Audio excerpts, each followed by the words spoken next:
Well, welcome. How are we? Was it raining outside? No, just Oh, cloudy. good. Just cloudy. Okay. I got a flat tire, but what do you do when you have a flat tire? You drive home on your flat tire and get in your husband's vehicle because he went fishing and he left his car behind. So he can come home and fix my flat tire. No, I'm just kidding. I'll fix it when I get home. But I'm Kathy Davis, and I think just about all of you. Hi, Monica. How are you? It's my honor, my privilege to be able to do this job as a suicide prevention specialist. It's kind of a culmination of everything that I love. So the agenda is right here, and hopefully you were able to pick up all the handouts. So there's basically just 6 agenda items.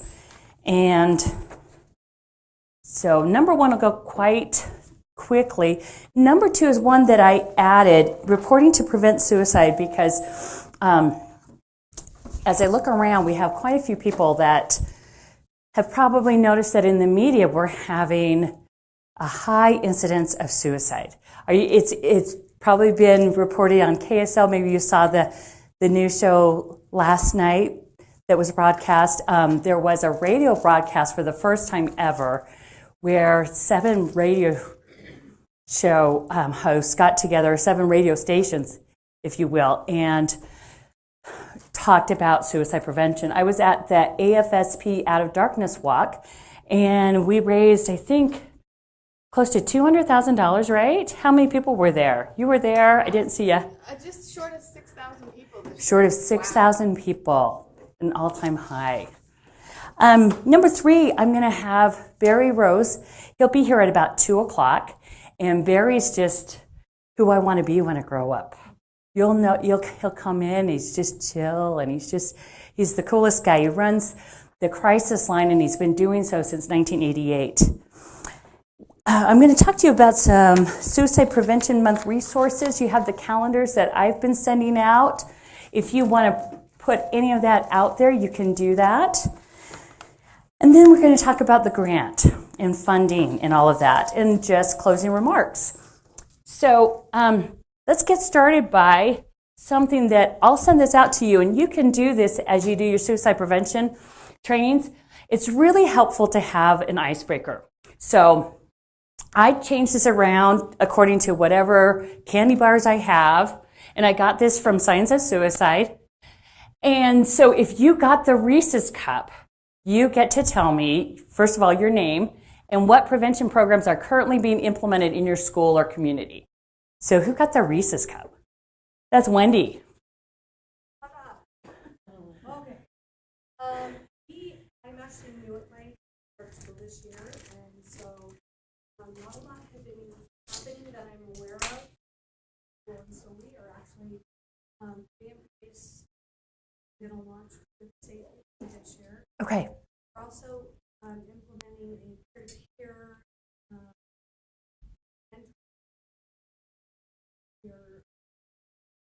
you're going to intertwine a bunch of suicide stuff. Okay.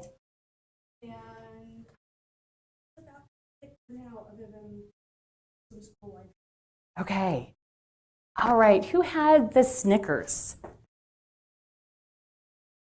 All right, and it's Jermaine. Do you mind introducing yourself and telling us what school you represent? My name's Jermaine Barnes, and I represent Beehive Science Technology Academy. We're a public charter school down in Sandy.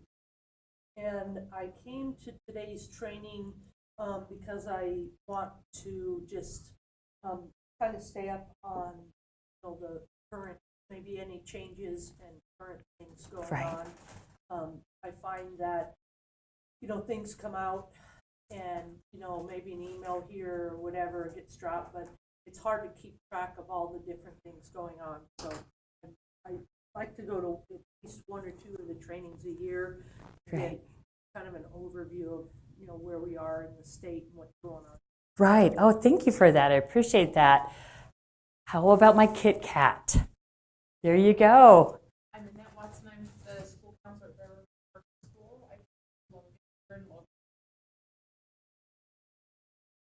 Okay.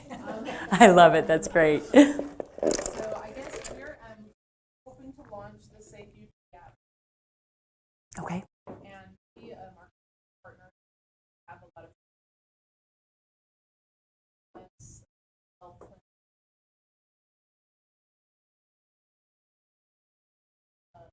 So they're going to help this year with our guidance practice that helped us.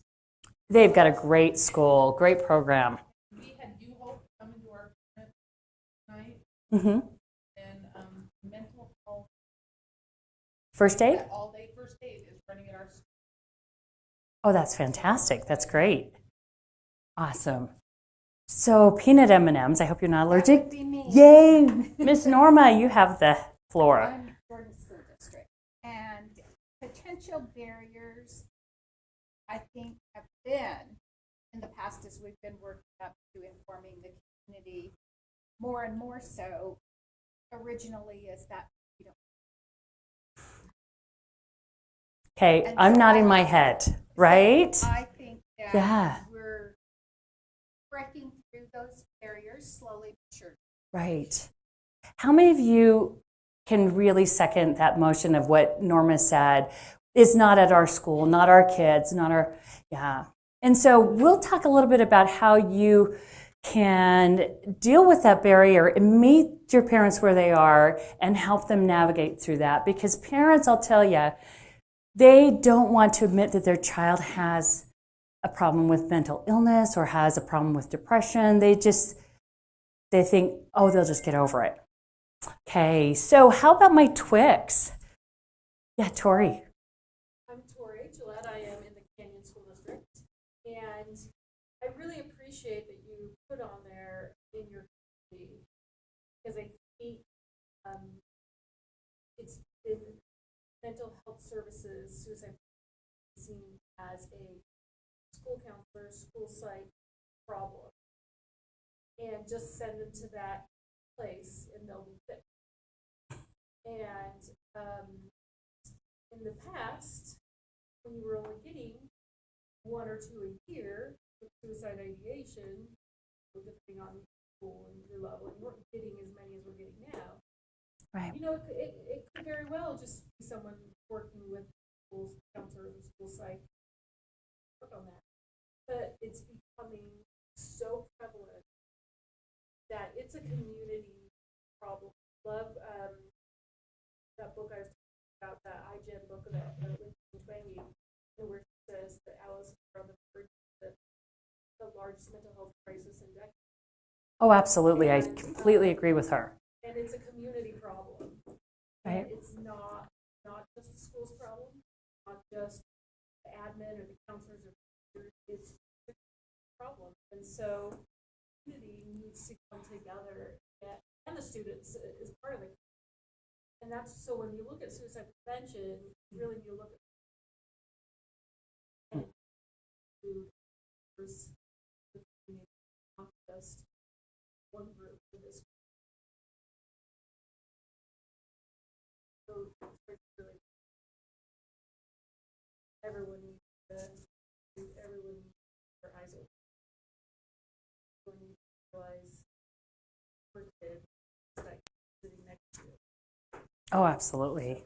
Well, thanks so much for all the feedback I got from all of you, because in this field, we learn from one another. And there's a phrase that I always say in every presentation. It's something that was a phrase given to me by Dr. Doug Gray. And it came about because one of his chief residents, and it's probably my brother's a psychiatrist in Provo, called him up in the middle of the night. And he said, Dr. Gray, I'm so sorry to wake you up, but I've got this case and I just don't know what to do. And Dr. Gray didn't scold him at all. He just said, Dave, don't you know? Never worry alone. And I say that in all my presentations. But if you have something going on at your school and you haven't seen it before or you're not sure what's going on, please don't hesitate to call me. Don't ever worry alone. And let's just open it up to that. When have you worried alone about a situation? Have you ever done that in your life? And just talk to your neighbor or talk to whomever you can talk to. And I'm just going to get this set up for the next little while. Yeah.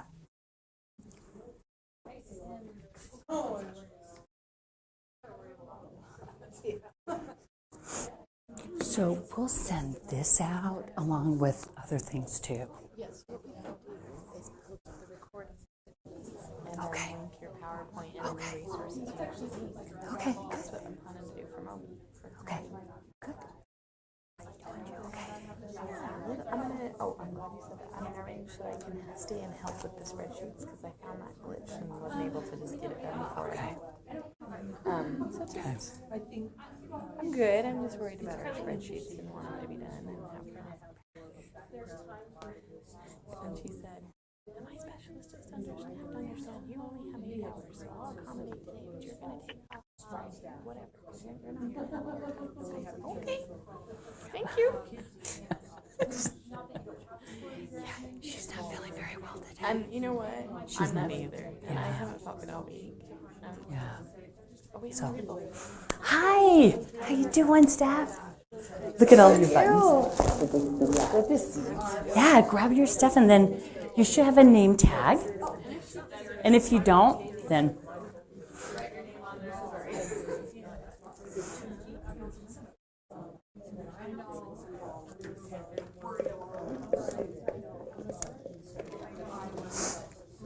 I always use that as an opener. That never really. That was a good one. Just, I don't think, I just made that up. I just said, Dave has called him at one point. I don't know if that's what I called him, but.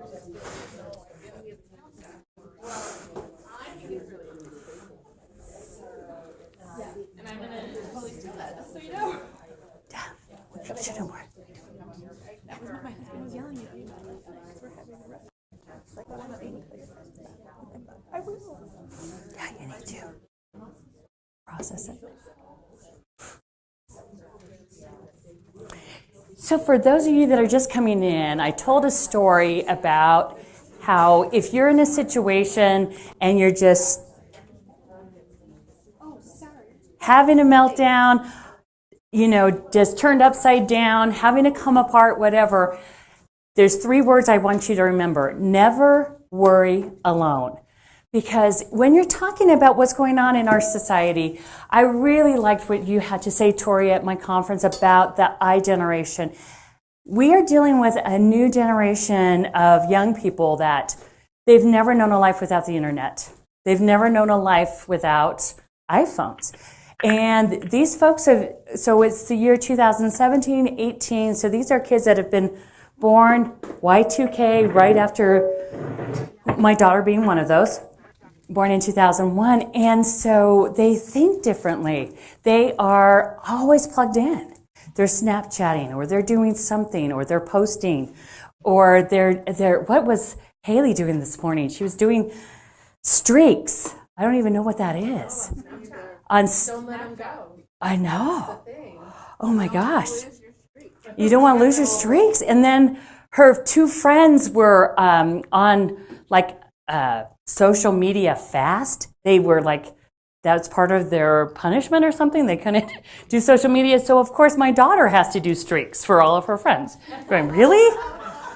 Haley, what's wrong with this picture? So what did you learn from this? What are you getting from talking to other people? Because I don't want you to worry alone. I want you to call me, call someone else, talk to people. When have you worried all by yourself and it didn't get you anywhere? Okay, Wendy.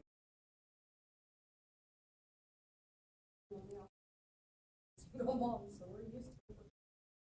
But Right. And I was a single mom 7 years. Yeah. in school, I'm young. Okay.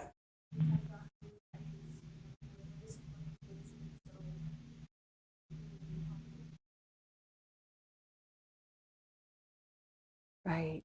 Yeah, Monique. I think I get caught up this even now, but even especially when I was a new counselor, I felt like I should know all the answers. Like, and so sometimes, like, I remember when first student came in and that and I talked to him and sent him home, and I don't know, I don't think I did anything the right way, and I just remember being up all night, like the whole entire weekend, just praying and wondering if this kid was going to be okay. You know, where Right. a lot of times we just need to reach out and say, hey, you know, it's okay if somebody sits in our office. We can just go say, hey, this is what's happening here, and I'm not really sure what to do. And just making sure that it's okay to reach out. Absolutely. One final comment or anything before we get going? Yeah, Jermaine. I think it's not just worrying, but I think after you have an incident, Right. it's important to do a follow-up with those that are in. Like, we had a situation where a student called the teacher to say this other student is right now online with tech having a problem, and then that student reached out to a different teacher, and my phone was burning up. But Right. the next day, I'm so used to dealing with it on a day-to-day basis, but then you could tell that both those teachers didn't sleep and were really upset that night. Mm-hmm. And it didn't hit me till I saw them that they were really struggling. And I deal with it so much that I think, you don't struggle as much emotionally, but they weren't used to. Well, and I think that's something when you get into the teaching profession and you have this magical thinking that everything's going to go according to your lesson plan. And then the scores will reflect your beautiful teaching and everything that you've done. And it's exactly what you learned in university. This is the way the kids are going to be.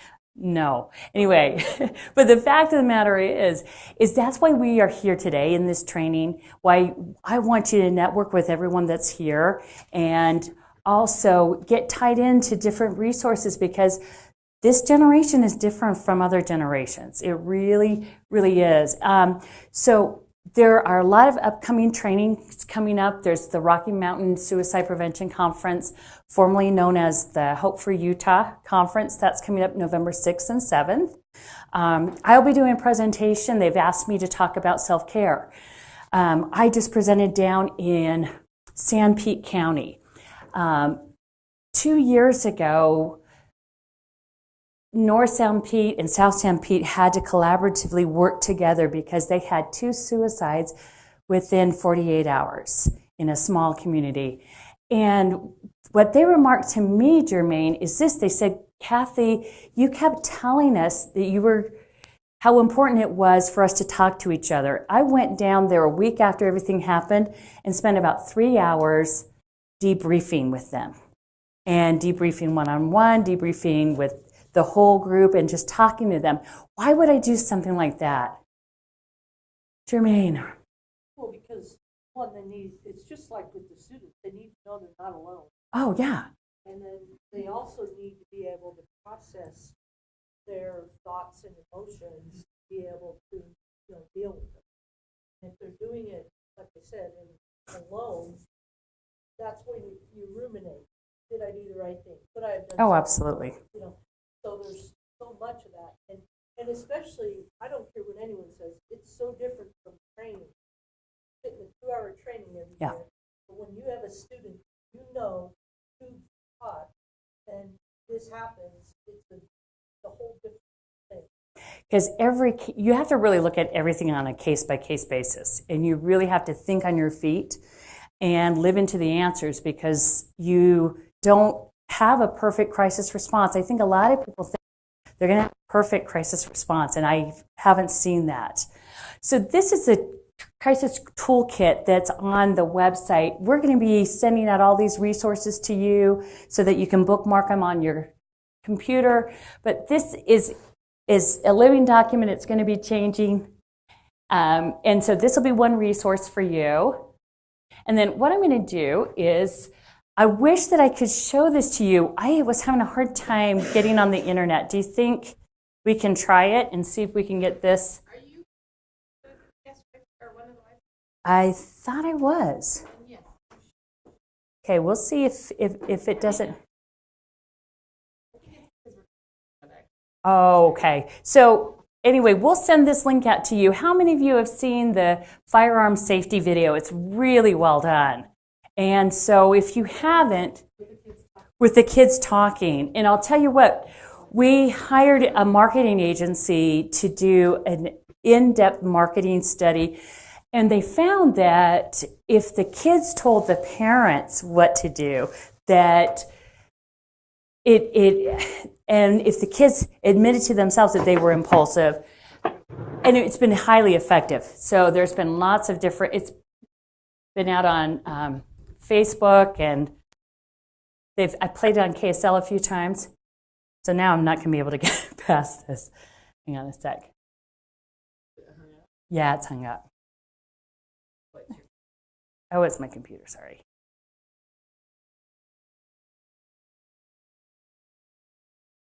Okay. All right, let's see. Just get through.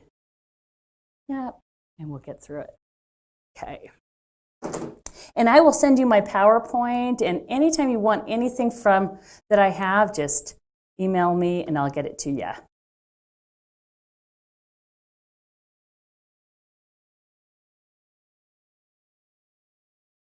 Okay, so I'm just going to click through this really quick. Okay, so I'll send that link to you. I embedded some of the slides from our partner in this effort. It's Primary Children's. And Jessica Strong gave parts of this presentation at the summit that we had on September 6th. And this is why I want you to understand this is not an issue that's just solely for the schools. This is an issue for all of us in our community. So finally, we're getting hospitals and other community organizations. They've always been at the table, but when they did a needs assessment, they've realized just how prevalent childhood depression was. When they were designing new emergency departments, they realized, well, our emergency department, when we look at the number of inpatients and the number of admits, it's all mental health challenges. And on any given day, they'll have seen so many children with suicide ideation. They said, wait a minute, we've got to go upstream from here and do something about it. So prediabetes, high blood pressure are really important, but Primary Children's is mostly focused on children. So they're going to be addressing depression and prescription opioid misuse. Do our kids misuse prescription drugs? Yeah, absolutely. So I went ahead and added to this slide, suicide's the leading cause of death for Utahns ages 10 to 17 in not only 2015, but also 2016, and we're on record for 2017. So I don't have it confirmed, but right now we're at 41 student suicides, because a lot of people ask me that question. So Intermountain has a three-pronged strategy. Yeah. Looking at Department of Health, they didn't have Mm-hmm. Yes, it was 33. So, I know I'm kind of like Rain Man for these stats for all the years. So we were way up at 44 in 2015. We were at 33 in 2016, and I think that's been confirmed now. But so far we've had 41. And so we're on track to surpass 2015. So we're going to lead out with hope, though. Look at this collaborative approach. So I work with not only the Utah Suicide Prevention Coalition, but also the Department of Human Services. IHC is come on board, and the Department of Health, because it's going to take all of us to deal with this issue. So I'm missing this meeting today. I talked to Jessica, said, I've got this meeting, Jessica, so I'll go ahead and coordinate with you later. But I work not only with the Utah State Coalition, but I also work with Intermountain Healthcare. I collaborate with psychiatrists all the time, licensed clinical social workers, school-based mental health professionals. I have to, because it's just not the school counselor's job, correct? While we're part of the line of defense, we're the boots on the ground, we're right there in the front lines, it's really going to take all of us, because we've got some complicated health issues here, folks. And it's not just in Utah, it's across the nation. I really appreciate what you said, Norma, because you read national headlines and suicide is out there, absolutely. Okay, the end goal is 0 suicides. So to get 0 suicides, that's the only acceptable thing. It's going to take community awareness, but it's going to take our provider capacity as well. Filling the known gaps. And now that I've been in this position about 3 years, I see that there's a lot of gaps. And looking at everything together, we brought Harvard in. And Becky, you met with the Harvard folks. So would you mind just talking about what they did, how they came in and talked to you? Sure. Yeah.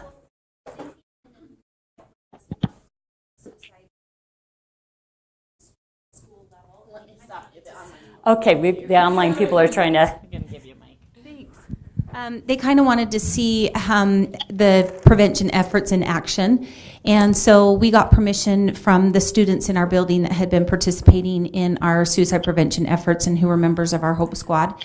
And we met with them. They came in and actually watched a curriculum lesson that I had taught to the students.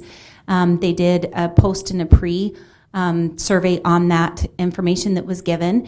And then they took the students and talked with them about their role, what they have been learning, what that they have wished that other schools or other students in the building could gain, or they just kind of wanted to know what their role was and hear it from the students' voices. And it was really cool because all of the kids had said, we get curriculum lessons on how to do things and how to interact and what to say and what not to say, how to reach out for help.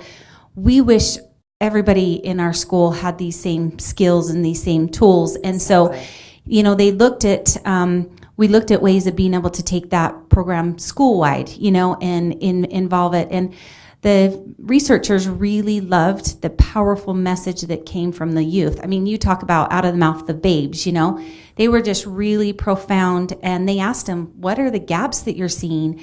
And kids came back to, I wish that we could go home and be able to talk to our parents about this, or when we go to the doctor and we talk about this, we wish we didn't have to wait so long to get appointments. We had one girl who was being seen for depression, and she said that I wait 3 to 4 weeks to get my appointment. Mm-hmm. So to have them say those things to them, plus I'm a bilingual school, and so a lot of my students, English is their second language, and so several of the researchers spoke dual languages.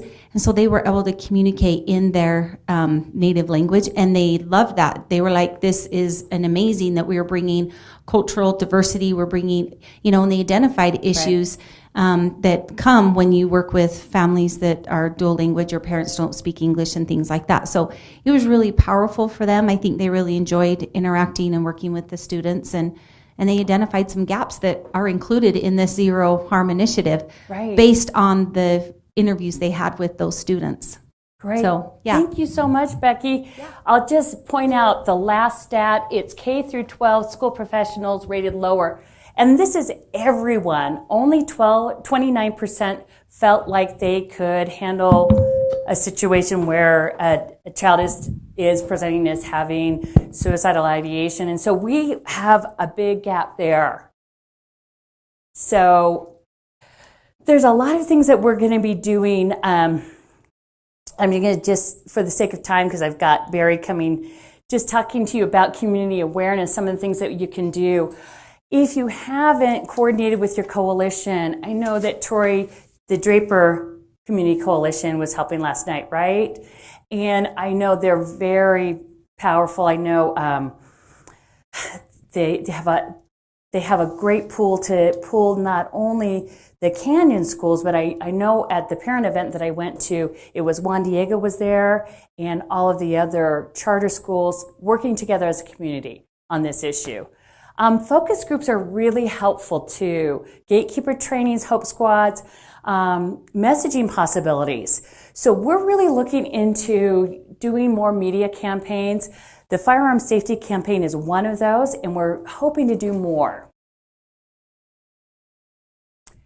Okay, so if you want to get on the Primary Children's Hospital blog post, they've got a lot of really great information with that too, and we'll be sending all of this out to you so you can know what you can have available in your community.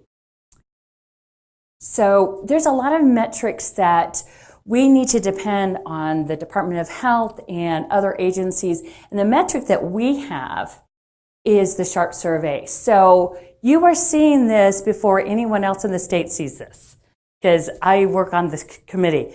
This is kind of exciting, but not so exciting when you see what the trends are. So can I have, Monique, would you mind just reading this for us, SHARP 2017, during the past 12 months? During the past 12 months, 16. We'll wait for the microphone, because you can see that. During the past 12 months, 16% have seriously considered attempting suicide. 12.5% have made a plan to attempt suicide. 7.1% have attempted suicide one or more times. 14.7% have engaged in self-injury. So these are the highest stats we've ever had since 2011. And we just started surveying for self-injury in 2015. So this is up from 2015 as well. So we've got a problem on our hands. If this is all students that were surveyed, and I put them all together collectively, so you can see that 16% translates to about 1 in 5.5 or 1 in 6 children. So in a typical classroom, that could be 5 kids in a classroom of 30. And I'm going to send this out to all of you guys. Do you want me to wait a minute till you have you? You know when the SHARP survey will be available for our schools? The state report is already available, and I can get that out to you. But in terms of getting at your district-wide data, that's would be according to your superintendent and when that all gets released. But I have statewide data and then county data as well. So 0 suicides really is the only acceptable goal, because for those of us that have dealt with suicide, and that's what I do on a day in, day out basis, that's my goal. So that's Jessica Strong. Here's my contact information. I'll also send that to you. And how are we doing? Are you guys ready to go for about another half hour till Barry gets here? Okay. So what I decided to do is combine a presentation that I did with all of these ladies. I could be their mother. I literally could. They're all in their 20s and early 30s. I'm 53. So I learned so much from them, but I tell them, but you will learn so much more from me and all my experience. So I want to just go over a few things, 13 reasons why especially, and then give you some Q&A, but talk to you about the suicide data that we have right now. And you just saw the SHARP data, so it is really representing what we're seeing. You know, isn't it nice to have data that supports what you're already seeing? Because that's what I use when I go before the legislature. I say, we've surveyed all of these students, and this is what it's something that we're dealing with. So we deal with death data. So we've got confirmed up through 2015 preliminary data for 16 and 17. So I have preliminary data that I told you that is probably going to be confirmed. Violent death reporting system. So I serve on the Child Fatality Review Committee. So every month, and it's on the third Wednesday of every month, so tomorrow, I will go to the medical examiner's office and we will review all the child fatalities for the entire state of Utah for about 3 hours. Yeah, really sobering. So why would we subject ourselves to something like that? What do I learn from that? There you go. Why the triggers? And we have so many experts at the table. We have the medical examiners, we've got folks from Primary Children's, Child Protective Services, and we all come to the table to say, at the end, was this death preventable? What could we have done better? So in the emergency department, hospitalization data, we've got it up through 2014, and soon we'll have 15 and 16. But when I talk to the folks that do the numbers in the hospitals. They go, it's insane what's going on with, I hate to use the term insane, but they see so many kids on a regular basis.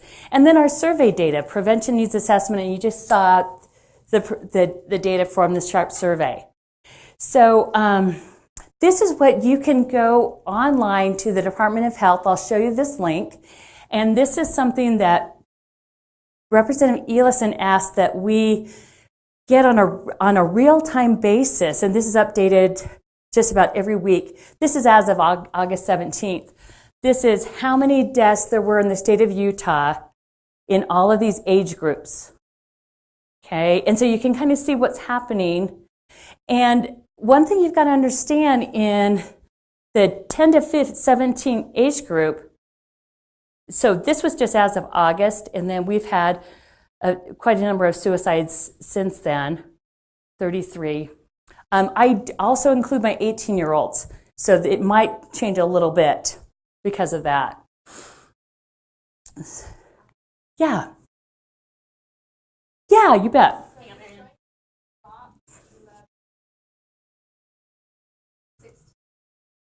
We went down in 2016, and we're looking to have gone down in so it's 30 year to date. We're already at 30 in 2017. So actually we're higher than that. We're at about 39, 40. I'm waiting on one. So year to date, if you include some 18-year-olds, if you don't include the 18-year-olds, we've surpassed 2016. So 2015, we had 44 student deaths in age groups 10 to 17. And then we were at 30 as of August 17th. But if you look at September data and the other pending that were confirmed as suicides, it surpasses 2016. So we're on track to have higher suicides than we did in 2015. Thanks. Yeah. That's why I'm going to bring Barry here for you guys, so that so what this is saying to me is I'm not without hope. I'm definitely not without hope. I'm just saying that we've got a problem that's bigger than we've ever thought. With all the intervention, everything that we're doing, everyone that is coming on board, it's just taking all of us. Okay, and so if you want to go to this link, it's health.utah.gov/VIPP/data/suicide.html. I'll send that link out to you too, so you can get this in real time. Yeah. What are some ways that we can help people understand when we're presenting these things to them, and you see a trend going up? But are in webinar people. So how can we help people to understand that despite the fact that our prevention efforts are increasing, the rates going up, how can we help them to understand what we're doing is working? We just have to keep doing it, and we still have to do some more. So let me tell you how I respond. Okay, I'm 53. Okay, and when I was 8 years old, I had to go to the pediatrician. And I went to Dr. Hopper, and Dr. Hopper was just smoking up a storm. And he's examining me, and he's smoking, and I didn't think anything of it.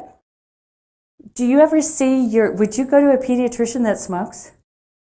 Right. So how long did it take for us to change that stigma? Remember in the 60s and 70s, everyone smoked, and we didn't think it was a big deal. You'd see doctors smoking. I mean, I remember one of my history teachers, Mr. Love, I'd have ashes on all of my papers because he'd be smoking as he was grading my papers. So what I mean by that is it takes time to change these cultural norms. One of the first things we talked about was the stigma. Becky, do you want to address that? Just parents don't think their kids have a problem, right? Yeah.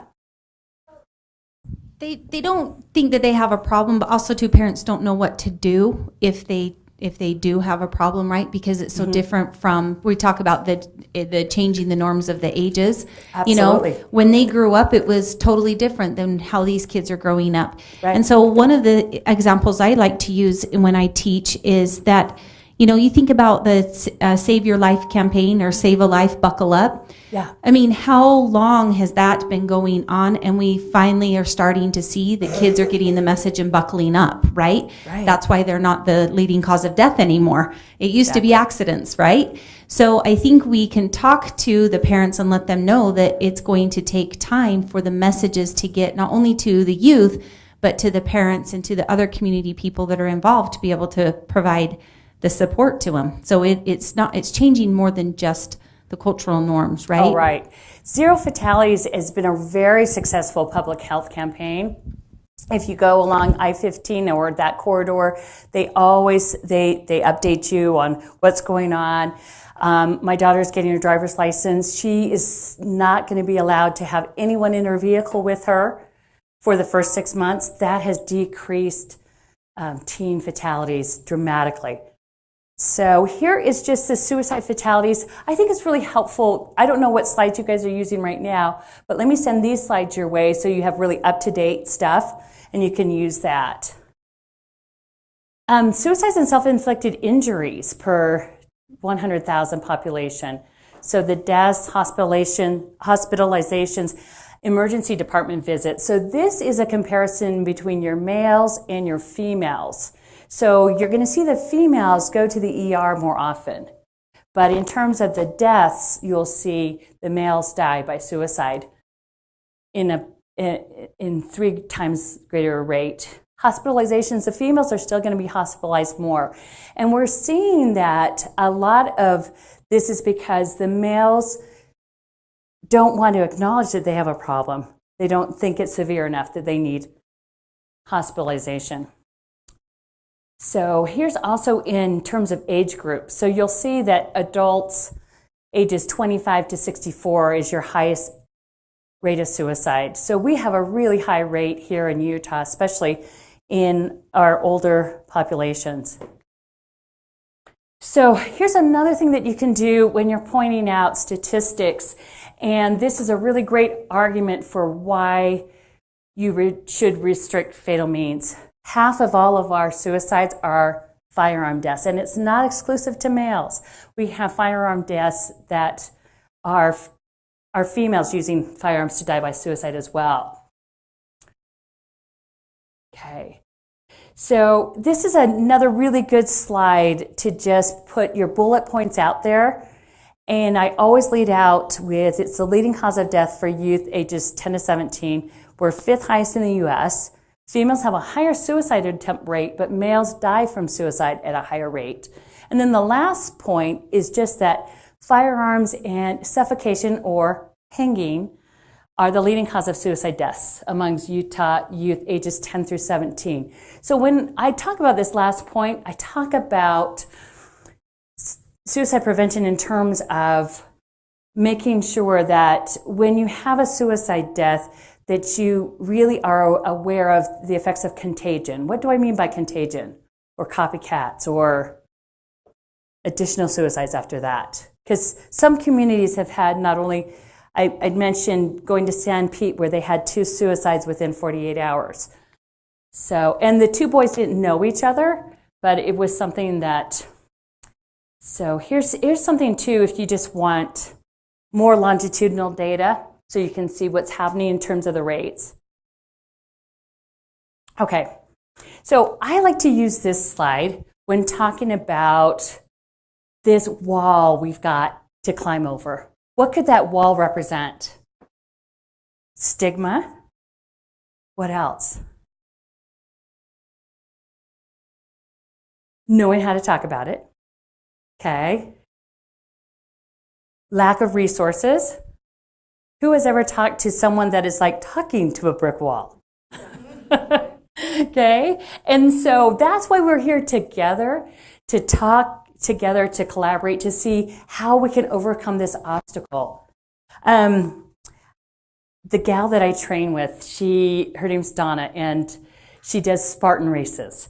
And she helps me lift weights, and I don't realize how heavy the weights are that I'm lifting. But she does it by tricking me.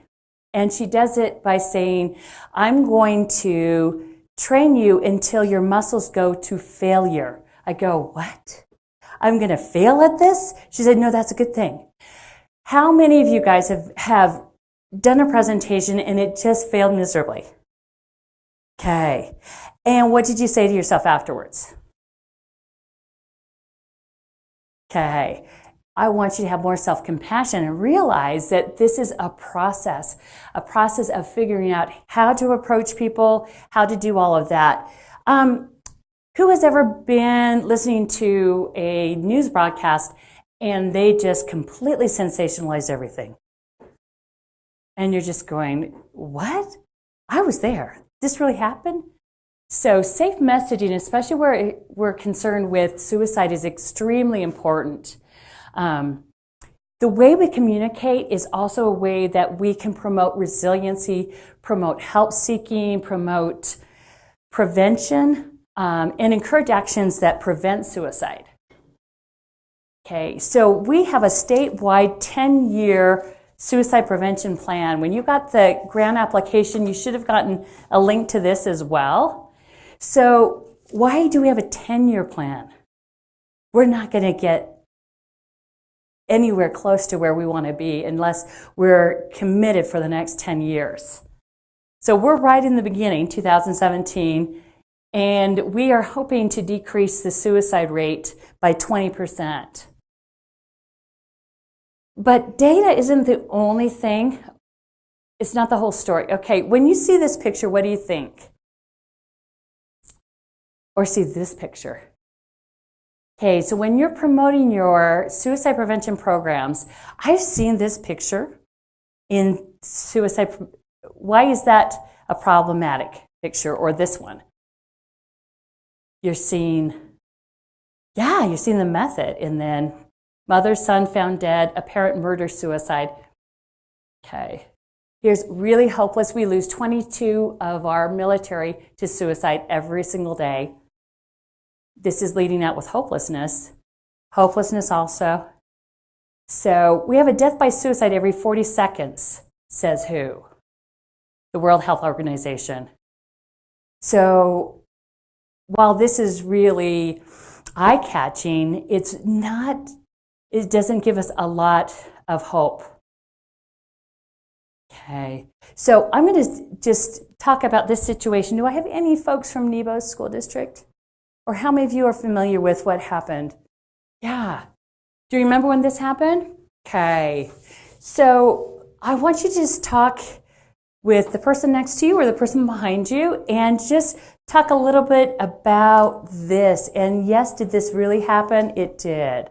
So this is an outlier. This is not typical. But because this happened in Utah, it got national coverage. And it also has been really alarming to us. So talk about this for a few minutes.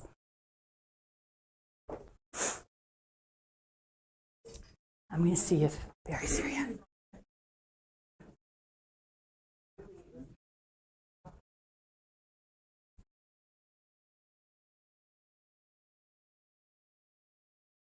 You're here. I knew you'd be here. Look what we're talking about. Okay. Sorry. Remember? Oh, I'm on. I got it. Remember that one?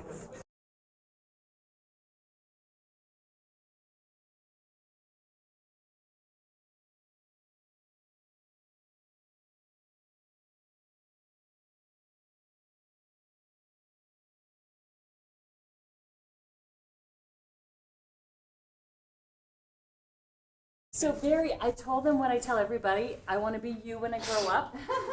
Barry's like my hero. Somehow I have her fooled. I don't know. I know. Barry's great. But, so I'll let you introduce yourself, okay. Barry. So I manage the crisis services for UNI. So everyone know what UNI is?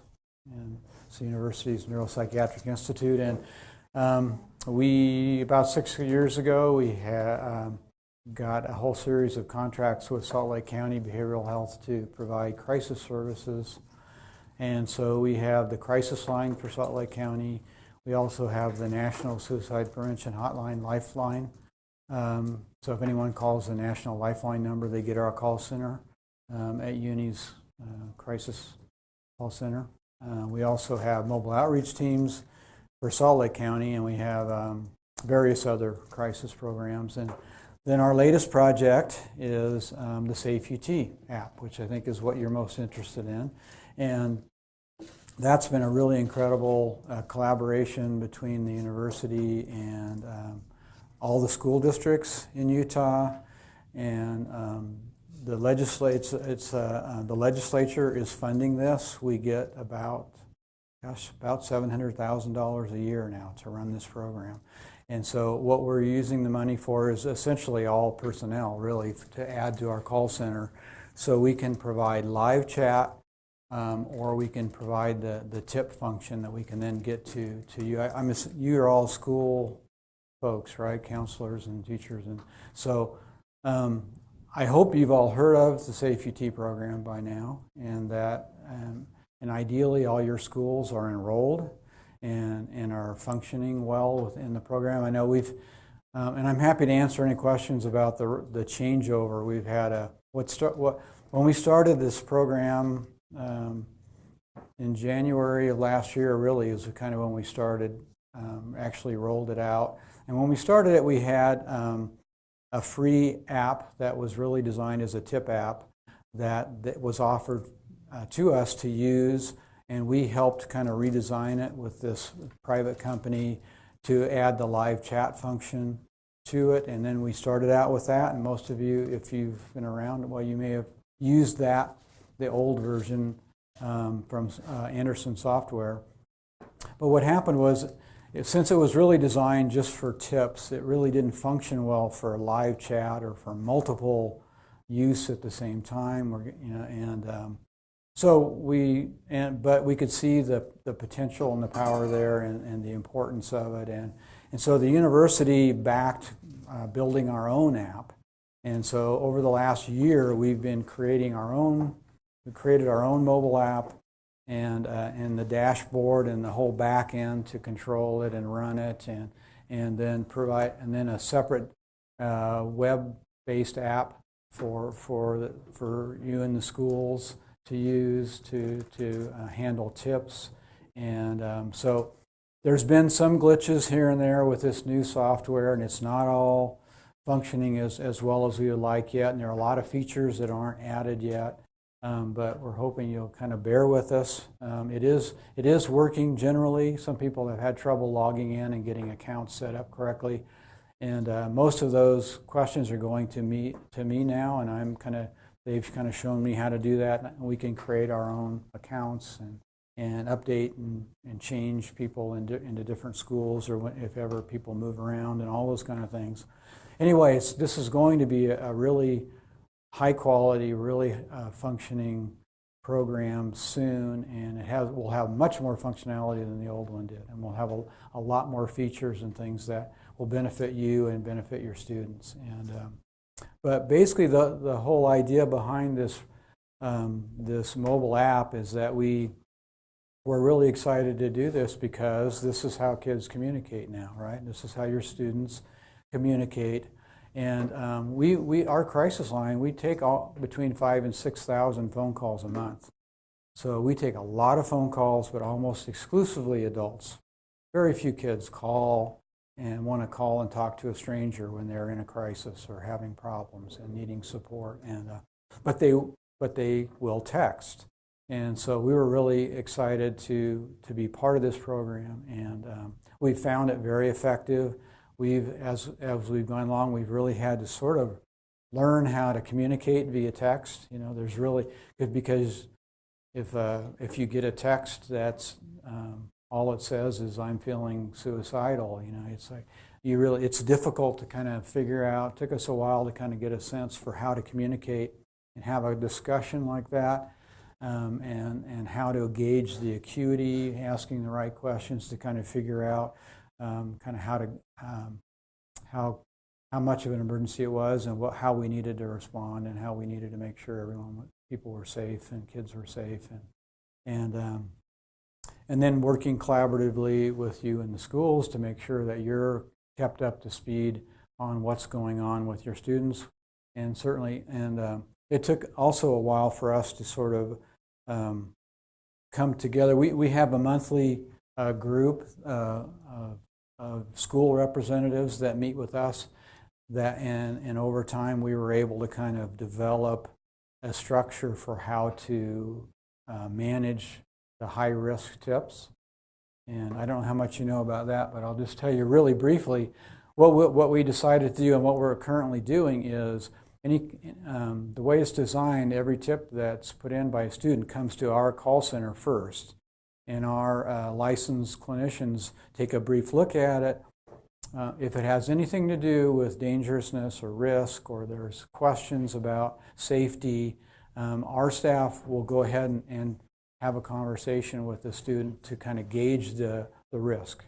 And if it ends up appearing like it's a high-risk situation that needs some sort of face-to-face assessment or response, we'll go ahead and we'll try and figure out who they are, where they are, and send the police. And then this typically happens after hours. I mean, during business hours, we will do that same thing, but we'll also be contacting you and your school and trying to find out any information you might have about the student. And a lot of the cases we've ended up having that the student has actually been at school. And so we've done this sort of collaborative team work to kind of find the student and get them to the hospital or get them to a safe environment or get them assessed. And after hours, again, we'll kind of handle that. You know, it was kind of, the decision was made that from the school side that you would rather us, the professionals that do crisis intervention and suicide prevention 24 hours a day, would kind of handle these high-risk cases and make sure the student was safe and assessed and all that, and then get the information to schools. And if it's not a high-risk case, if it's simply, you know, I didn't like what they had for lunch, and you get these kind of frivolous tips, but we still want to respond well to each one, and we've been told that the schools, you want to see everything, no matter how frivolous it is, and you can decide. And so, but those kind of things, we're not going to, if we get those at midnight or 3 in the morning, we're not going to go ahead and forward those at 3 in the morning. We'll hold on to them and send them the next morning at 7 or 8 when our morning staff come in. So you'll have it there if you're one of the people designated to receive the tips in your school. But we're not waking you up unless it's really the only time we're really waking up or trying to involve school personnel in the middle of the night now is if we feel it's a high-risk situation. We really need to find the student to make sure they're safe, and we can't figure out kind of where they are. And that happens every once in a while. And a lot of times it'll happen because it's a third party. So a friend will tip in that their friend is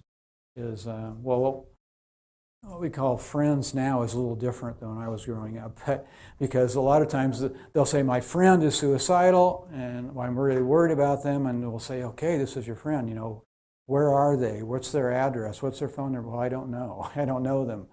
I've never really met them, but they're my friends somehow. And so they can't tell us where they are, and so we'll try and figure it down. If we can figure out kind of, we have an idea, we know what school they go to, and maybe we can know a first name or something. We might call to try and see if we can't figure out who they are and where they are, so we can get emergency personnel there, or police or something. So I just have a question. So you said that if something happens in the middle of the night, then you will not send it out until 7, 8, 9 o'clock. If it's not a risk. So are you risky case. If a tip comes in at 10 o'clock in the morning, is it automatically going straight to school? Because I had one just today that a tip came through at 5:39 in the morning, and we didn't get it till noon. And we've had a couple of situations that way. And so I'm just wondering, like, and I know that there's a process and everything, but I guess my issue, maybe my own issue, is that the school will be the one to blame if we are not immediately on it. And so, do you know what I'm saying? Because in our students' perspective, like, they might not understand that whole process, that it goes to somewhere else besides school and then back to us. And so help clarify maybe So that was this tip, was it a kind of, it was had suicidal. So what happens anytime, and one of the problems right now is that the new dashboard that you have does not show you everything that we've done. So you're not able to see all the stuff. So what's typically happening when there's any kind of space like that is that our staff are working with that student and their family and the police, and we're trying to make sure they're safe before we kind of wrap it up and then we send it to you. Now and I know doesn't necessarily always feel like that's the best approach, but that's kind of what we've all come to agree to at this point. And Is there any way to get like, here's what's been done?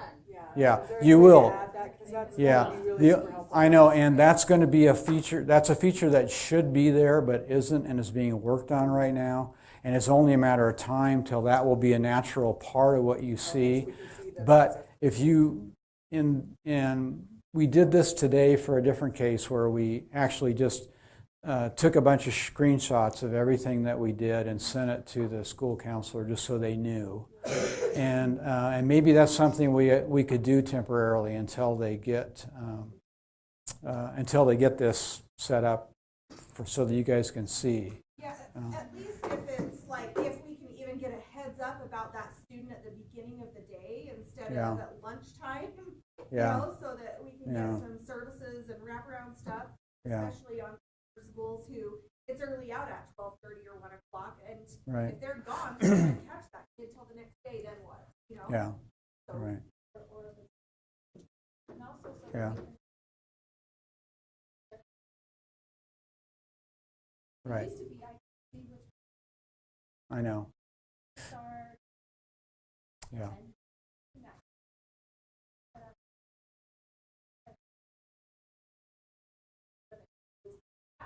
So I never even thought of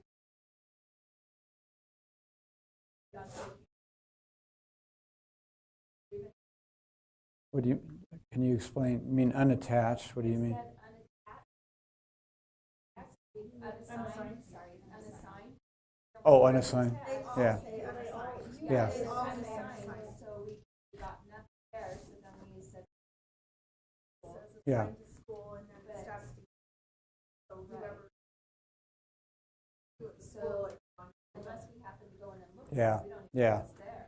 So the status in terms of unassigned or who it was assigned to and all that, we leave that to you. That's for your side. When you get it, then you can assign it to who. But well, if you didn't get it, then I'm not sure. Are you're supposed to have been getting tips? Have you gotten other ones? I don't know. That doesn't make a lot of sense. But I'd have to have you. You'd have to. Maybe I can give you my card and you could send me. Oh, Marianne, we know each other well. Yeah. So I know you're on there because we've reset your count about 5 or 6 times. But so today there was a tip and you didn't get it? Yes. Interesting. I don't know. I'll have to take a look because I can go back and look. But I don't know if this is coming in your updates, but when it gives us as administrators an option to assign that detail, there is, if we can click more than one, it would be really helpful. Okay. Because if that principal or the person that we usually assign it to, because honestly, like, the schools should all get it. And then they can figure it out. But if I'm at the district office and I just say, okay, this vice principal, hopefully he's there today. yeah. Like, then I don't really ever know unless I, you know what I'm saying. So that's maybe. That's all that stuff is coming, and not only that, but hopefully by the end of this week or early next week, we're going to have the long-term plan for this was for you to be able to manage your district and not us. which makes a lot more sense for you and for us. And that feature they're working on night and day, and hopefully they're going to have that within a few days. And when that happens, then you will be able to control who's getting the alerts and move those people around as they move around schools and add and change and all that stuff will fall to whoever you decide is your district leader to do that. As far as I know, you'll be able to assign more than one person. Of course, every school can determine how many people they want directly at the school level, and then that will again go to you. But where in we terms couldn't see who that tip Yeah. went to, and it only Right. gave us one option. I see. Okay.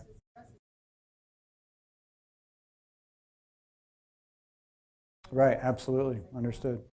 Yeah. Okay. I'll check on that too. I'll check on that really. Yours is what? Yeah, I don't know. I can't quite understand that because. Okay. Most people, this has been a kind of a tough transition and luckily this is a one-time shot. Once we get this all solid and totally running smoothly, then we won't have to deal with these issues anymore. We can spend our time more on these clinical decisions about when to get tips and who wants tips. And I'm certainly open, and we have a monthly meeting. You could talk to Lillian about being part of that. If you have feedback, we'd love to have you attend and be part of that and help us really, design this in a way that's going to be most beneficial for you guys, because that's our ultimate goal here. I know you wanted me to talk a little bit about stats. Another function that isn't up yet is our reporting. And so I can't tell you exactly. We have the data is all being captured, but the reporting part of our software isn't running yet. So I can't give you exact amounts of tips and chats that we're currently taking. But I can tell you that from last year, it's probably around 12 to 1,400 chats and tips that we're getting per month right now, and just going to continue to grow. And we really want to be focusing more on promotion and engagement with students and helping increase the amount of students that are using the app and downloading the app and getting them more engaged. But we've been having to focus on getting the software running this fall, so it's sort of set our goals back a little bit in terms of that. I mean, our long-term plan is to really work closely with you guys and create kind of best practices for how to launch a school, how to re-engage students every fall, and all those kind of processes to continue to grow and the programs and create more participation. I just want to comment that you've got the human rights. Oh. I can do a lot more. I know the schools in my put out correct part. It has stabilized. This is done. I know there's issues, and I know we're working on them. I just publicly appreciate all the work. Oh, thank you. It really. Yeah, thank you. And I mean, we're just really feel privileged to be doing this, and that the legislature looked to us to do this because the potential is limitless in terms of where this can go. I mean, it is the way of our culture right now is just more and more texting and things like that, and more, potentially more dangerous kind of situations in schools. And the reality is, and this is a tool I think we can all use together to really help. And yeah, we've had, I think, the last stats that we did pull through our developers, we've had we've been directly involved in 54 potential school attacks that we've prevented or been alerted police to, and yeah, so it's kind of scary. I mean, it's kind of surprising that it's that high, and just and lots and lots of. I mean, probably on our live chats, the number one issue is suicidal ideation with students. I mean, it's kind of surprising to us the high acuity of the texts that we're getting, and in tips, I think number one is bullying, and number two is suicidal issues. So yeah, there's a lot. This is another tool for us all to kind of use to try and help make sure students can get the services they need and get the help they need when they need it. And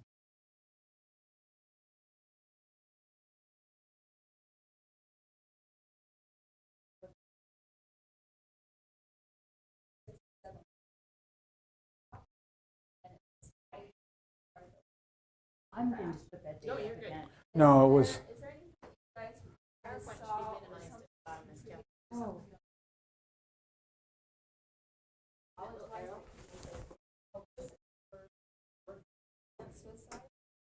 Well, first of all, I think that bounce was because it was summer, and so we had in the summer both tips and chats decreased pretty dramatically when school's out. No, I mean in 2006 and 2007. Right. So Right. It spiked in. Am I getting that wrong? But Yeah, let me go. I know the data was it did spiked up in September because school started, and that was because when it first started, that first winter, we only had 2 or 3, 4 months when school was in session, and we were just enrolling schools, and it was very new, and so and then summer came along, and so everything sort of dropped off because there just wasn't enough awareness about the program. But then through the summer, and by the time fall hit again, we had a big kind of push with some of the bigger school districts launched then, and that really spiked our statistics. And since then it's been, but again, it dropped during the summer. I think that's something we'll expect probably will always happen to some degree. So Barry, this just got released. We're at an all-time high in terms of. So this is a Sharp survey that surveys all students. Oh, I was thinking about our own data. Yeah. So this is just school-wide data. So this is across the whole state of Utah. We're finding that 60% have seriously considered attempting suicide. Yeah. Been helpless for the last 2 weeks. Yeah. 12.5 made a plan. 7.1 have attempted, and then self-injury is up as well. Yeah. So, and then did you want me I'm to not show surprised. the other data too?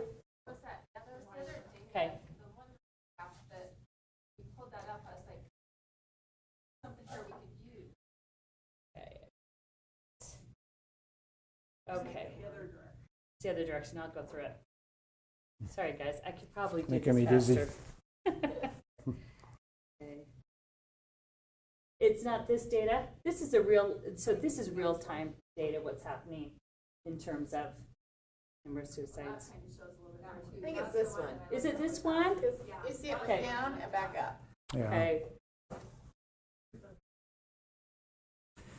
14 to 15, is it? Or we're at Yeah, 16. 15 it spiked, and then it's going to go back down in 16, and it's going to surpass 15 in 17, Yeah. projected. Yeah. And I'm not quite sure if your question was kind of what's causing this. And Kind of saying we're seeing some environment. Oh. Environmental factors we were seeing like change during that time or Not that- something like that as you guys were. That No. might be, if you look at the number for the hard numbers they had there, I mean we're at 11 and we're jumping to 16. yeah.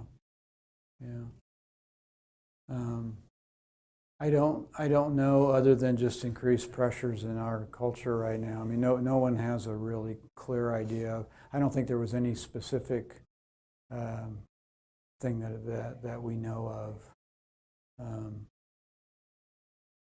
And I think we're trying to kind of all figure that out, right? Kind of what we can do. And we're putting together a focus group of students, and we're trying to engage more students, and that's kind of another one of the long-term kind of goals of this program and this app, is to be able to actually survey students and try and get their perspective. And but I don't think we have any clear ideas right now. I mean, we all have our theories, kind of. And I think they're probably no different than yours in terms of what's going on. I mean, I think the pressures on students now is at an all-time high, and social media, kids can't get away. You know, when I was in school, if I was being bullied or something, I could at least go home at night and get support from my family or whatever. But now kids can't get away, right? It's 24 hours a day. They're being bombarded with this stuff, with these pressures, and I think they just, so. Other questions for me? I don't think we're over time here, but. I had a question about the outreach team. So Mobile outreach? Yeah. Uh-huh. So I was seeing there on the other slide where it said that they're dispatched through the tip line. Did I read that incorrectly? Our mobile outreach team for Salt Lake County, they're dispatched through our crisis line, through our crisis service. The crisis line? Okay. That's not the Safe UT crisis line. It's the same staff. It's just a different program. It's a different program. We're all in the same, or we're not actually the same staff, but we're all in the same building. So we have crisis line staff, we have warm line staff, which are our peer specialists who run our support line. And we have Safe UT staff who handle all the tips coming in, tips and live chats. And so the mobile unit has a different number to call though, right? Well, you just call the crisis line number, which is, and that can be the lifeline number, or it can be our 73000, our regular Salt Lake County crisis line number. And then the crisis line staff kind of will screen those calls and just kind of dispatch the mobile teams.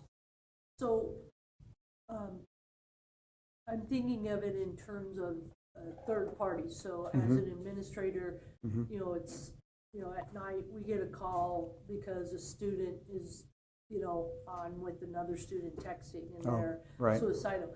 Do we call I mean, because it's hard to say to the student, call the tip line. You know what I mean? So we could dispatch, but we would do it through the tip, or through the crisis line? Yeah. So if you called us and just explained, and you knew where the student was and what the situation was, then we could, if they're in Salt Lake County, we can dispatch our mobile team, or we can take it over and get police there, or just do whatever's needed. We're happy to do that. And we get those kind of calls all the time from family members and friends, and that's what we do. Our mobile teams go out on calls about 350 times a month. So doesn't the mobile outreach team need? No. We typically would we would want to, if they're at school, particularly, we're always going to want it to have their engagement on some level. But it sort of depends it always depends on what's going on. I mean, if they're dangerous, if they're suicidal and attempting to harm themselves, then all bets are off in terms of, you know, we're going to protect them and make sure they're safe, whether the family's around to authorize that or not.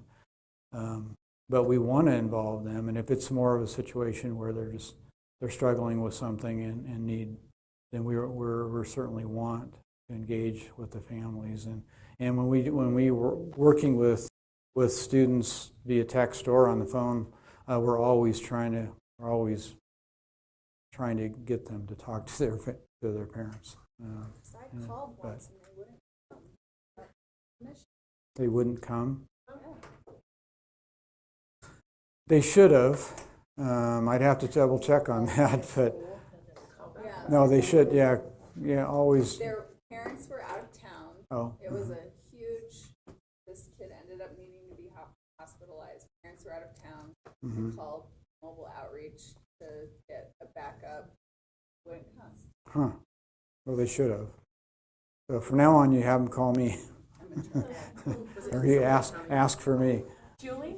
I just have a couple of things that I have a question about. So we live out in Twilla, and so you guys don't have mobile outreach out there. But We don't, so do but you we can't. refer to our local agencies then? Is that how Yeah. you do it? Yeah. I'll call like dispatch and get Valley on their way. Yep. What's that? But we would do it immediately. It would just depend on the situation. I mean, if it was somebody that was calling and needing immediate assistance, and we're going to.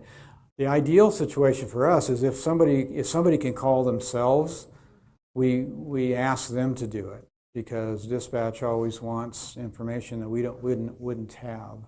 But if somebody needs our assistance to make sure, we'll do a three-way call with dispatch and make sure that the proper information gets transferred. And that then sort of my thing. other question is off the subject of this piece, but like a lot of our administrators didn't read the initial email, I think, about resetting their password. Right. Is there an easier way? I mean, like, how do they reset it if they didn't can't. reset it They- and they don't have? They email me. Just email you. My name is on the Yeah. is on that email, and if they can just email me. I can reset it immediately for people, as Mary Ann can attest to. And whether it works or not, but I did learn about any part of the whole password. and that. That's the only thing we can figure out. I can't figure that either, because I actually called our head, the management director of the development team, and I said, "Is this a rule I didn't know about? Because I hadn't heard that." And he said no, that shouldn't happen that way. You should be able to use the same password over and over, because that function's disabled. So I don't know you're having a particular difficult time in it, and I don't know what it is. Yeah, I really. But a lot of people are having trouble with just the basics of getting in, and so if they can email me, I'm happy to reset the password, give them the links and all that. Because what's happening is a lot of folks have old bookmarks and stuff from last year. They're trying to log into the old software, and they can't figure out why it's disabled, and their account's disabled, and it's because we're no longer part of that. So you have to use that new link, and if you did miss that password and don't have that link, then I have to resend it to you and all that. Which is I'm fine. I mean, it's just Programmers to put got my password button. well, eventually you're going to be doing that, Yeah. and yeah, Stephanie. yeah, Well, I was just saying, I've been emailing Tori. yeah, right. But do you want us to email you or? Either one of us. Either one of you is good? Yeah. Okay. Tori is sort of supervising the program, and we're kind of co-doing it, so I can help. Or either one of us can do that, and yeah, good. Yeah, either one of us is. I don't want to think. Please, we Enemies. just we we don't certainly want this. We want you to feel very good about this program, and we'll do whatever we can to make sure we get all this figured out so we can kind of move forward. Yeah. So thank you all for your support with the program, and always text, call me, email me if you have questions or concerns, or somebody's having a problem, or particularly with the software or anything. Please let me know.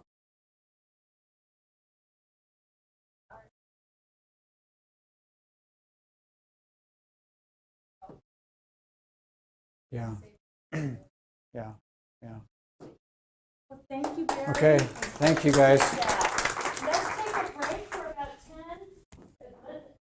Okay, you guys ready? Okay, I skipped ahead through some slides, so for the remainder of the time, I'm going to try and get you out of here by 3:30 because you probably want to get on the road, right? So, language really matters. So we'll go through some of this, and this is something that we emphasize all the time. I'm going to tell you what to say and what not to say. Say something like, took his or her own life, died as a result of self-inflicted injury, died by suicide is probably what I use more often than not. You want to avoid successful suicide, completed suicide, chose to kill himself or herself, or committed suicide. So these slides I'll get out to you so you'll have these as well. Is that just an empathy thing? I mean, I know that. Yeah. I tend to go to die by suicide.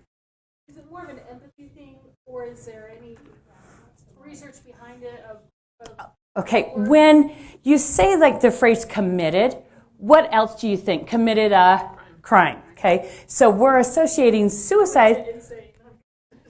There we go. I could say that too for myself some days. Anyway, but committed suicide sounds criminal, okay? And we want to take that away because I've been doing this for a long time, and I think I was telling Marianne, my first job as a 16-year-old was admitting clerk in an ER in a rural hospital on the weekends. So I was right there in the thick of things. And what that taught me is in crisis situations, you know, when you're with somebody that's really having a tough struggle, you know, they're not dealing with all of their faculties. You know, have you ever had a trauma brain before? Have you ever yeah, that's kind of what they're dealing with, a reptilian brain, so to speak. Okay, so here's some of the things we are doing to promote this narrative.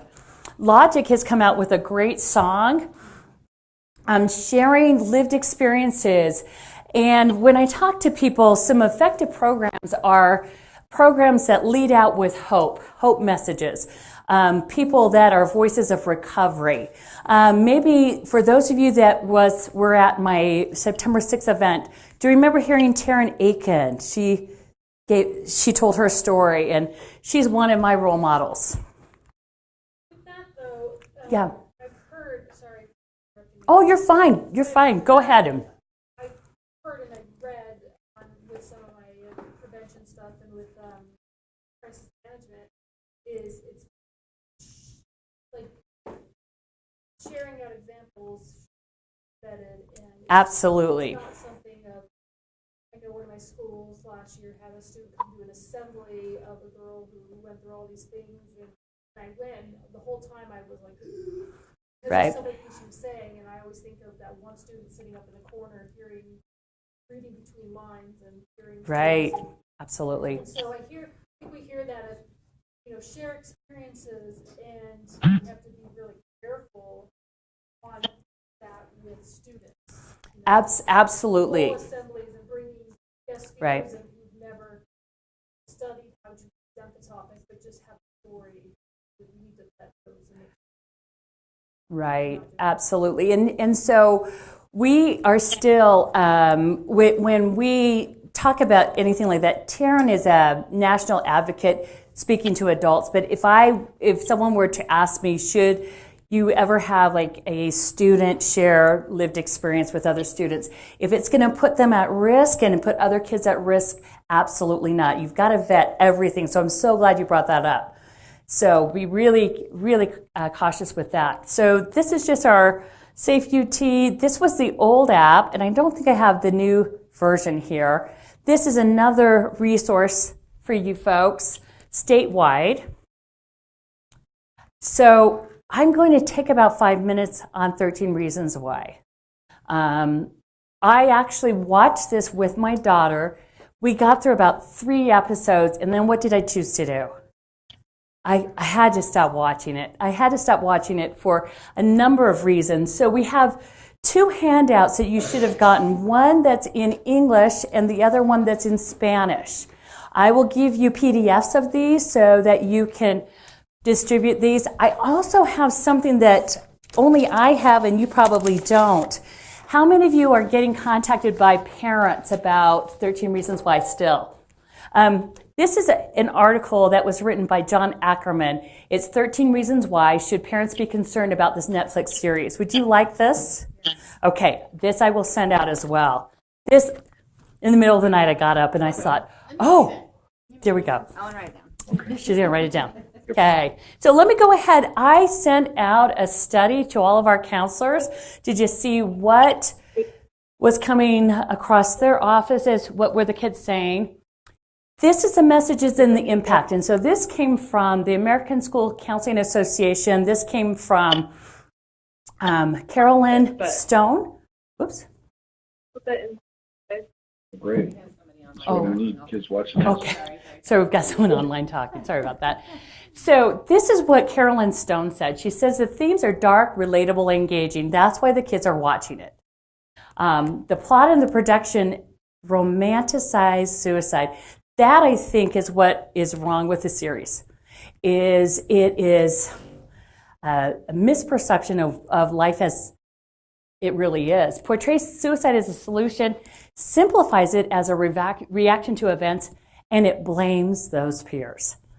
Are our students able to take blame very well? I mean, are they getting blamed all the time?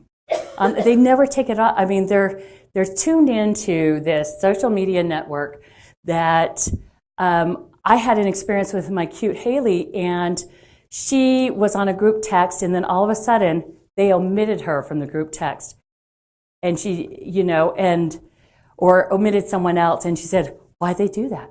And they don't understand. The kids don't get it.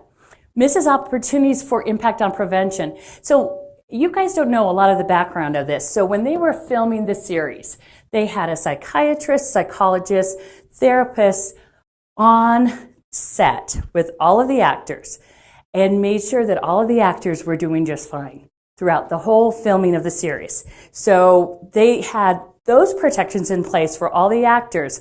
But how old are the kids that are watching this series? How old are they? And who is watching it with them? And who is processing this series with them? Well, yes? So I watched the whole series, and they also had all these counselors that signed off on the way the story was told, which when I watched that at the end, I was like, sure. Yeah. That they're, because it was completely opposite of everything that we're always being told about how we should talk about suicide. And in defense of 13 Reasons Why, I think there are a lot of things that it did bring up that were positive. Right. But right. And I still said to not watch it, but when I sent a letter home and I said, in all reality, your kids are going to watch this if they want to watch it. So you're, the talking points and the things like that. Yeah. So this is my favorite quote to use, and you can definitely use this. This is Dr. Christine Moutier, and she said, "We believe strongly that the issue of suicide is really important to raise the volume on. That's why we're doing it in the media, everywhere. It's not that the portrayals are all bad, it's the way that it's done, and that it needs to be with a prevention message and a message of hope, something that can inspire others to work through life struggles, whether they're way upstream from actually being in a crisis or even when it's at the moment of suicidal crisis." So this is really succinct in that she just captures everything that we want suicide prevention to be for our kids. So this is available for you in English and also in Spanish. And this is the actual author of 13 Reasons Why. He said, "No one knows for certain how much impact they have on the lives of other people. Oftentimes, we have no clue, yet we push it just the same." So there's a big gap between what the book is talking about and the actual series. So keep that in mind as well. Hey, any questions before I go on to the grants and any other questions you might have? Isn't there a sequel? Yes, season 2. Yeah. It goes a different way. Yeah. So it's completely opposite.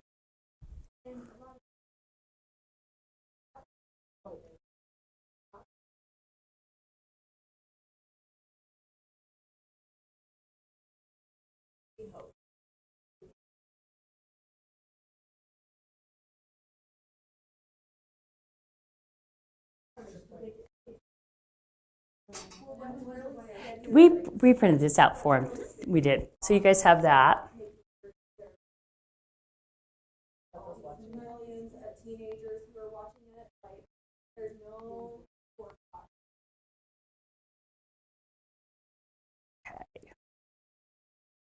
Okay, so I actually. Is that it? That's why. You're done. No, I'm not done.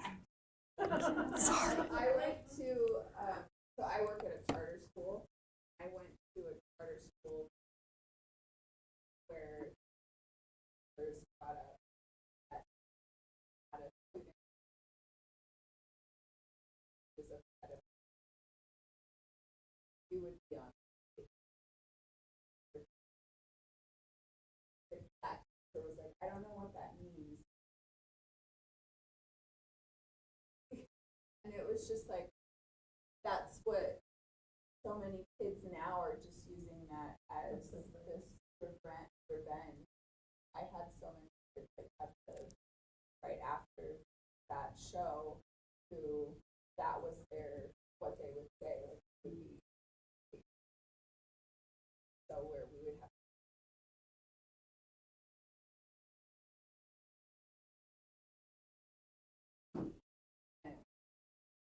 so yeah, I have this. There were some I thought were great.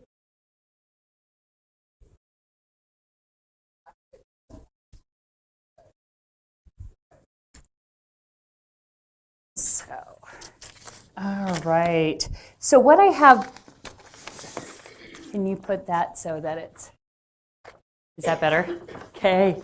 All right. This just got sent to me yesterday. So this is going to be presented down in St. George. And I spoke with Mary Johnston that gets this whole report together. And I asked her if she would prepare some slides for me. Would that be helpful for you? To give you trends statewide, and if you want any of those slides to tell a story, I just tell her what I want it to say, and then she's so nice. And I send her gifts along the way, but nonetheless, she's great. So she's going to get the next pair of boots, I've decided. She's got to. So would this be helpful if I sent this state report to you? Okay, I will do that. Oh, boots. Boots. I don't have my boots today. I thought I had a flat tire. Okay. All right. So let me see where we are at. I also already combined a lot of these. So I skipped through some of the slides just for the sake of time, but you'll have all those slides available to you. So this is going to be my time to talk to you about grants, grant funding, how it's going to be proceeding from going forward. So it looks to me like everyone in the room, and Jermaine, did you apply for grant funding? Yeah, so everyone here has applied for grant funding. What can I do to best support your efforts? Besides giving you the funding. Okay, so I met with Lillian, and all of you that applied for secondary grant funding were granted. Whatever you asked for in secondary is granted. Here's the problem.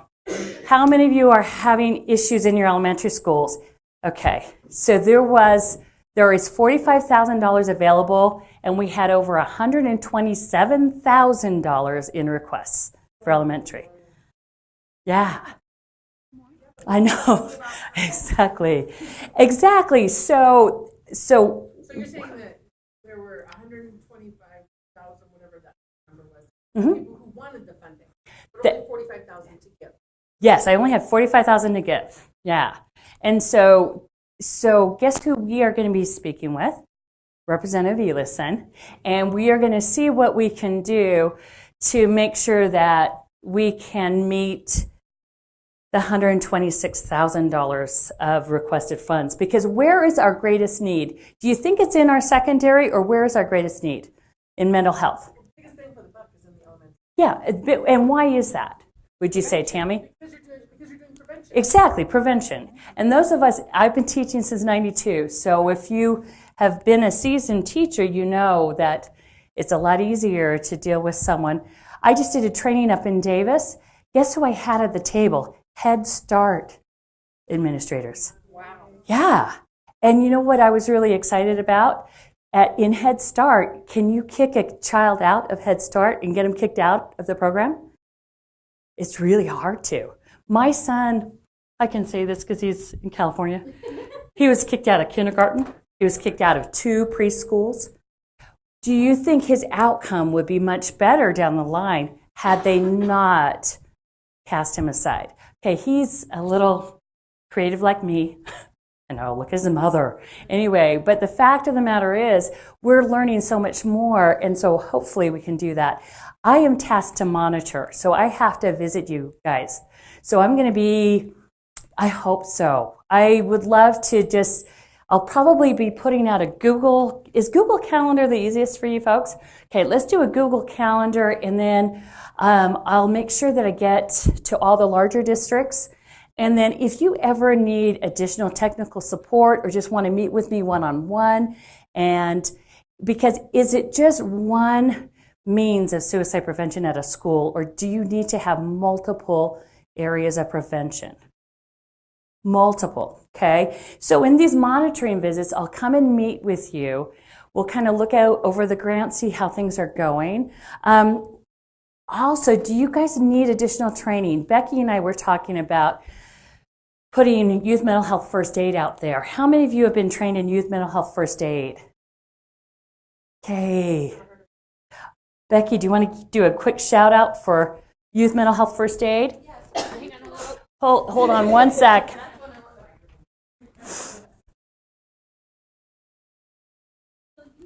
First aid is designed to be able to teach those who are responding to mental health crises. It gives them tools and action steps that they can apply, just like you would if you were to respond to an emergency like CPR or something like that. So youth mental health first aid breaks down some of the things that you might be seeing as a first responder to a mental health crisis and gives you tools and action steps that you can take to be able to respond. There's also an adult mental health first aid. It's similar, but it's a little bit more complex. So there's both of those. So Marianne, How long did it take to do the training? Because I was looking at to do it with my counselors again, and it used to be It's a big training. it's an 8-hour course. So however you deem to split it up, if you want to do 4 hours on one, 4 hours on the other. yeah. I just don't recommend doing a split day, because some school districts wanted to do like a 4-hour on a Friday and then follow up a 4-hour the next Friday because Fridays are early out or whatever. I wouldn't recommend that because there's so much value in continuing the momentum of the course and as you're learning as you're going, that I think that duration would be too difficult. But if you did like a 4 hours on a Monday and a 4 hours on Tuesday, it could be doable. I've done it that way. That's probably the best way, but if worst case scenario, if you can't, if you, yeah, right. Okay. That would be great. So just for the last couple of things, I'm still working on this, getting more additional toolkits, things like that. Is everyone a subscriber to my listserv? Is there anyone that needs to get on my listserv? Okay, we will get you on my listserv as well. Are you on the listserv? Do you get my emails? Okay, let's get.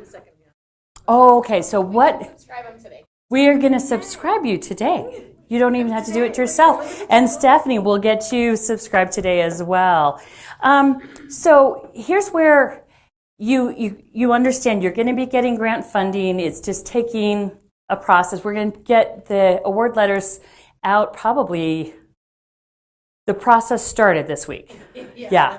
And then we will go. I'm going to get permission to notify you informally so that you know informally what you have. And then I'm going to be working really diligently to see what I can do to fund all the elementary requests. Because I have $45,000, but I'm going to see if I can fund the full 126, 625. You're whatever it was. It was a big number. So what are some questions that you might have with me? So you look for the Google Calendar coming up, and Amanda, you'll probably be scheduling all the grantees in the monitoring visits. Yeah, so you'll see emails from me, and then there's a handout that's on Goldenrod that I made with all the information. And that's what we're going to end with. Do you have I've got the Goldenrod up here. Okay. So we put it on yellow. Is that a significant color? I love it. Caution. All right. So you notice that I was kind of able to feed you, but not really. So those that got candy, they got a little bonus today because I do. And the credit card works on the vending machine. Did you know that? You just swipe it, and then you just go, I want this and this and this and this and this. Completed. So anyway, program assurances is what I can fund. So it's to fund educational curricula and or professional development. That includes training. And so if you have a question as to what can be funded or what can't be funded, for instance, can I just use you an example, Tori? So Tori does prepared training. It's crisis intervention training. And she did this training over the summer with Jordan. Yeah, and so you've been doing this how many years now? Well, this is the first time we combined it, but we're going to do this Do you want to get that? summer. Sorry. This is the second time we've done whole training. So what? So Prepare is a crisis response model for when there is a crisis that happens in your building. And about 3 years ago, Kathy brought in to do a trainer for trainers. Right. And so there was a number of us that are certified trainers now in the program and can offer that training. So this is our second time we've done the full 2-day for workshop 2. We haven't done workshop 1, but for our mental health specialists. And so the first time we just did our district because everyone needed it, but now since most of them are trained, we offered it to Granite, Jordan, and Canyons for anybody who hadn't been trained or wanted to go through a refresher course. And then I just got approval to do the full 2-day training for admin. I love it. That's great. Because administrators need to come to the table with counselors, with teachers, with everyone that's involved in a crisis. Yes. You know, when we went training, it was up at WASAT, Mm-hmm. our SROs. I know. Was that helpful for you, Norma? Did that? Is that something you want me to offer again? Okay, I will do that. That was 2. Right, that was 2. Maybe we could do 1 at summer conference or maybe in the winter. That's great. And you can do one without the other. They're not. You don't have to prepare inclusive, one right. without. Yeah, the second one is more mental health Right. services. Number 1 is more, Prepare Workshop 1 is about how to set up your building, make sure that you have cameras, and make sure that you have, it's more logistics. Right. It's more your risk management team at your district and that kind of thing. Okay, so these are the things I cannot fund. It is unallowable. It's in red. It's on the back half of this sheet. And I just have to read through these and answer any questions. So a lot of these are self-explanatory. Food and drinks, alcoholic beverages. Yes, I have to spell it out for you. Alumni activities, bad debts, entertainment, capital expenditures, cost of institutions furnished automobiles that relates to personal use by employees, costs for defense and prosecution of criminal or civil proceedings, claims, appeals, and patent infringements. So on and so forth, membership costs. So basically, just go back to what you can spend it on and know that I'm going to have to send it back to you if you spend it on food. And one of the things that has come up a lot are incentives, because I know a lot of you folks have had T-shirts made and things like that to promote your program. That's not something that we can fund anymore. So when I have my monitoring visits, I can sit down with you and give you feedback of what you can do, what you can't do. A lot of you are in your maybe third or fourth year of doing suicide prevention, and you probably want to know, now what? Okay, I've got a lot of things going. Now what can I do? How many of you are in the now what situation, trying to figure out a better way of aligning it with your elementary and so on? That's the next step. That's why we have decided to do the $45,000 in funding for elementary schools. I'm going to probably call Representative Elison and say, listen, the need is such. So we've got about 5-10 minutes for your questions. What else would you like to know, or anything that I can help you with? Anything I need to send out to you? You all have my contact information, right? Yeah. So with membership costs, when we're paying for Hope Squad, is that not? So this is what's allowable for Hope Squad. So if you are training someone to be a QPR instructor, or the $500 fee per school, that's allowable. But where we can't pay, it would be like, so a membership due, or something like say you wanted to be a member of the American Association of Suicidology, or something like that. Or like your ASCA, right? Yeah, that's fine. That's covered. Yes. It's not necessarily a membership. It's just the program. It's just kind of a flat rate program fee. Yeah. Yes, Jermaine. I was going to ask, some of the resources, like, do they have the posters and things like that? For Safe UT? Yeah. Okay, so 2 parts. They're coming. We already have the posters. Are you? Tina's doing it. Tina's doing it right now? Printed, and Okay. then they'll be distributed. So And then what we opted to do is have them run, I think they're running 1 million.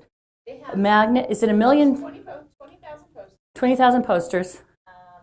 Now I've forgotten the numbers of the cards. There's cards and like 11 by 14 posters. So every school will get that. And if you want to use suicide prevention funds to print more materials for Safe UT, absolutely. That's completely legitimate. So that's something that you can do. Yeah.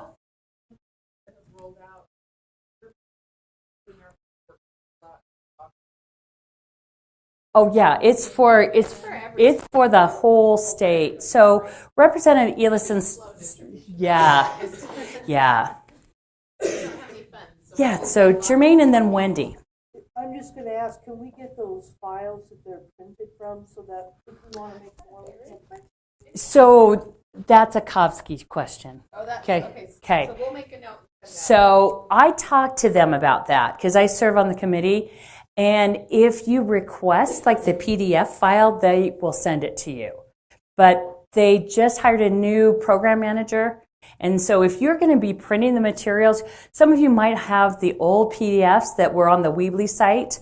I think that they're going to set up their own site on the Uni platform, and they'll have everything available that way. Yeah. So, and you had a question, Wendy. Yeah. So I'm new to the area. Okay. Wanting to get set up right away for Okay. what resources are in the area? Do will you come just If you give me enough lead time, yes. I'm booked out for the whole year, but yeah, give me enough lead time. I'd be more than happy to help you. Yeah. So NAMI is one that I refer to quite a bit. AFSP, American Foundation for Suicide Prevention. Would that be helpful if I gave you guys some resources for? I'll do that as well. And you're putting this all down, right? She's my brain today. Okay. Yeah. Well, was this helpful to have all of you guys get together like this? Yes. So will you come back for the next quarter? Okay. Will you come to my part 2 on January 6th at Murray High School? Yes. I'm going to feed you all. Would it be cost prohibitive if I just charge $15 for the conference so that I can pay for your food? Could you do that? Can we just do 15? That'll cover a lunch and a snack. Yeah. You'll get a lunch and a snack for 15 bucks? Okay. January 6th is a Saturday. I know that. Yes, absolutely. I want you to come on. I'll make it worth your while. After coming in for the holidays. We'll make it worth your while, folks. It'll be great. This is part 2, the summit. Part 2 of the summit. Because here's what we've found. Who's been bombarded with crises at the beginning of the school year? So a lot more than usual. And that's why we are kind of lengthening this and also setting the stage to open up the new school year or the new semester and to recharge your batteries. It's at Murray High School. It's going to start at 8:30. Registration starts at 9, and then we'll get you out of there by 3:30. Yeah. We will still let you go. Register early. Register it. Yeah, because my registration, it reached 156 in 48 hours. Yeah. Mm-hmm. Then my self-injury, that's my record. How many of you were at my self-injury summit? Would you like me to bring her back? Okay, that filled up in 4 hours. 100 slots filled up in 4 hours, so. Yes. No, folks. Priority registration for those in attendance. Yeah, no, the reason here's the thing, guys. I have been an educator since 92, 22 years at one school, and how many conferences have we all been to that have not given us something to walk away with? So that's why I want you to walk away with something that's going to really help you. Because, I mean, our time is precious. So I want to get you all out of here so you can get on the road and fight traffic. Hey, thank you so much. Come see me if you need anything.